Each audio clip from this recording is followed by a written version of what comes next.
Good news, everyone. Star Trek is to introduce its first ever non-binary and transgender characters to Star Trek Discovery Season 3.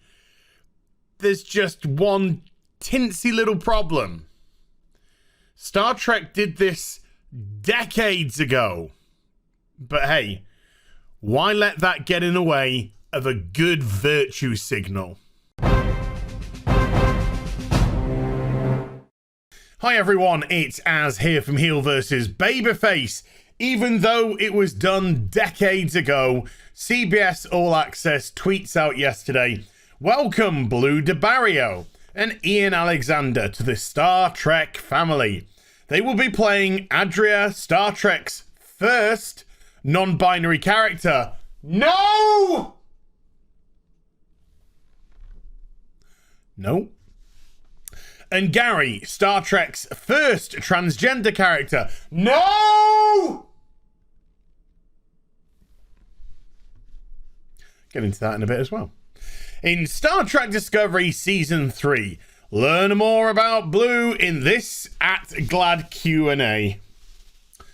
Now, the reason why, when I say I'm annoyed with this, I think it's more frustration than annoyance. And if there is annoyance there, then it's because these people are disingenuous. And they are purposely acting this way. They know they're acting this way. And they don't care. They are tokenizing these people because this has been done on Star Trek decades ago. So they want to, once again, rewrite history, all in the name of identitarianism. I want to go through some of the obvious examples in Star Trek that was done a long time ago. Some of you will be aware of some of these episodes, some of you may not. And then I've also got some theories and thoughts about other ways in which Star Trek used to discuss topics like this. And the thing is, once upon a time, with the original series, with the Next Generation, with Deep Space Nine, with Voyager, and some degree as well, Enterprise, for all its early problems, Star Trek has been exceedingly well written. And whenever it has decided to tackle social issues, it did it in a very interesting manner. It would take what the social issue might be, whether it be political, whether it be gender specific, whether it be sexuality, and it would convert that into a really cool sci-fi story. I refer, of course, to Deep Space Nine when they wanted to deal with disability. So instead of having the obvious and having a disabled person, which is very on the nose, they have a member of another species where the gravity that we have is too heavy for them. And it causes them issues when they walk, and so they have to have crutches. However, when they go to their own quarters, they can adjust the gravity accordingly and behave as they would on their planet. And it was a very good way for Dr. Bashir to gain an understanding of this. Not to pity somebody because of their disability, not to treat them as if they were unable to perform because of the disability, just to appreciate that it was just an obstacle for them to overcome. When you do stories like this in those manners, it allows people to empathize more than just being blatant. With a non-binary character, probably the most known of the Star Trek episodes is the Outcast. And the Outcast deals with a whole race of non-binary people. They do not have a gender. But in this race, within this race, they have people who start to gravitate more to one gender or the other, whether it be male or female. Riker, falls in love with one of the, what they're called, Janai, and they identify more as female than the non-binary.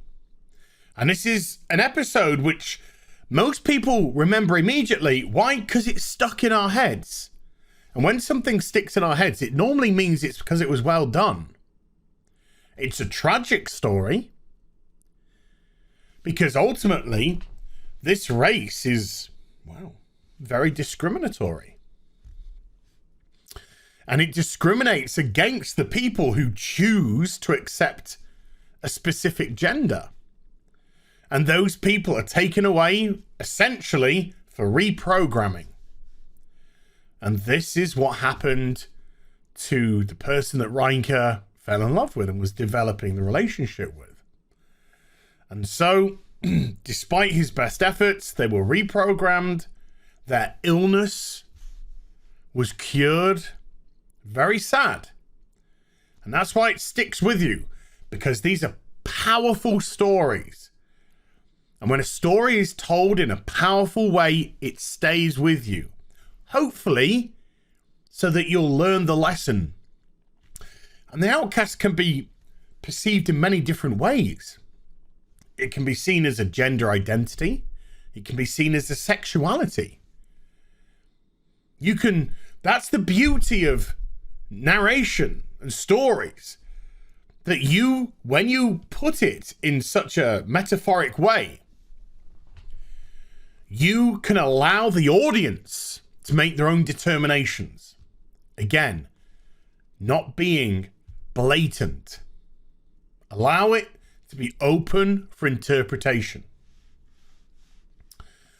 As regards to transgender, I want to use the cogenitor episode from Enterprise. Now, I have only ever seen Enterprise fully once in my life, seasons 1 to 4. When it first came out, I watched the first 2 seasons and then stopped. And then about 6 or so years ago, I decided to watch all of it. All 4 seasons. Haven't again since. But I distinctly remember the cogenitor episode. Why? This dealt with a species with 3 genders. 3. There was the male, the female, and the cogenitor. This is transgender. These are themes which have been dealt with time and time again. And this was an episode where Trip befriended one, not in a sexual way like Riker did with the Janai, but just befriended them and wanted them because they were like second-class, third-class citizens to rebel, which of course causes massive cultural repercussions for that society. Because Star Trek is never black and white. It wants to pose questions.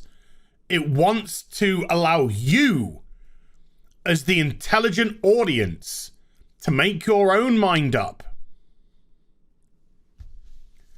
But Star Trek Once Upon a Time used to be great. I'd like to take the next episode. And this next one is The Host, where we got our first look at the Trill, which were redefined in Star Trek Deep Space Nine. And that's fine.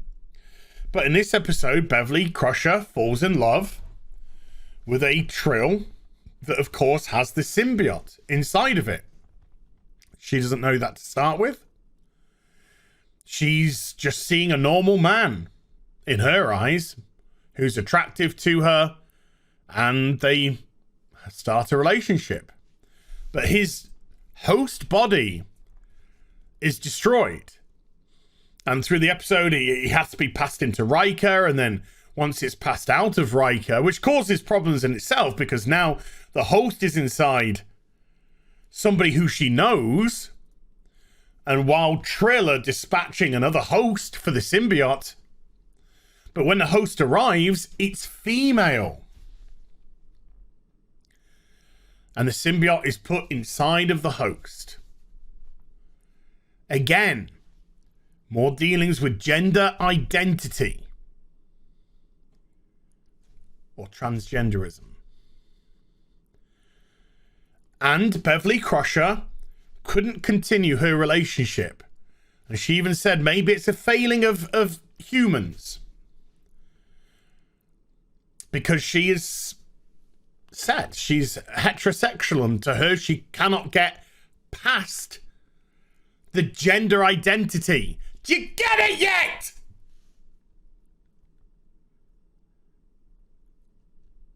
Do you get it yet? This was a show written by intelligent people that treat its audience like intelligent people. Didn't start wagging people around like freaking toys and trophies. Because you want a pat on the back. Well, I actually feel probably a lot more concerned for Ian Alexander, because they've already been taken advantage of plenty of times by Neil Cuckman in The Last of Us Part 2, where he shoehorned in an embarrassing gender identity storyline into The Last of Us. It was dreadful, dreadfully told, dreadfully portrayed. The identitarian left treat these people like they are participation awards.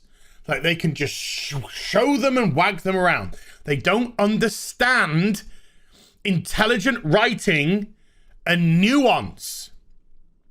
They don't allow the audience to be seen as intelligent men and women to make their own minds up by posing the questions. And there are many other occasions, just very, very briefly. B'Elanna Torres from Voyager, half human, half Klingon, in constant conflict with those two races. Again, metaphor.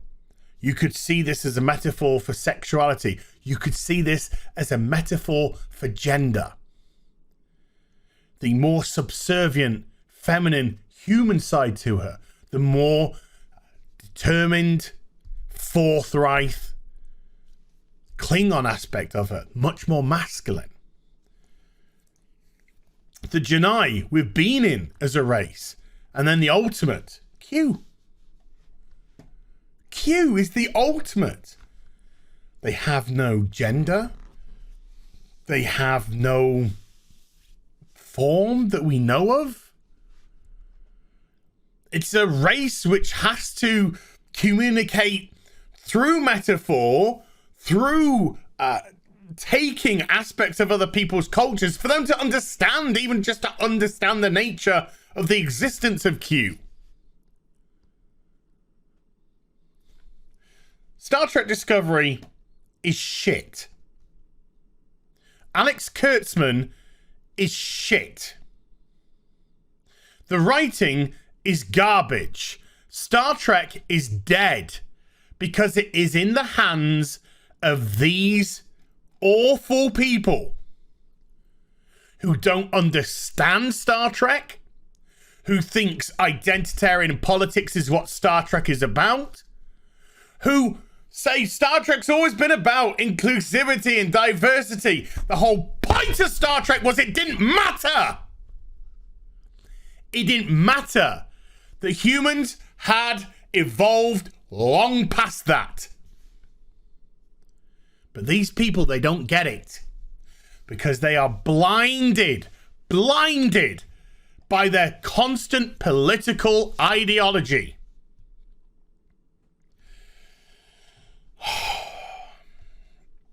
I'm rewatching Star Trek The Next Generation at the moment, and it's a pleasure to watch.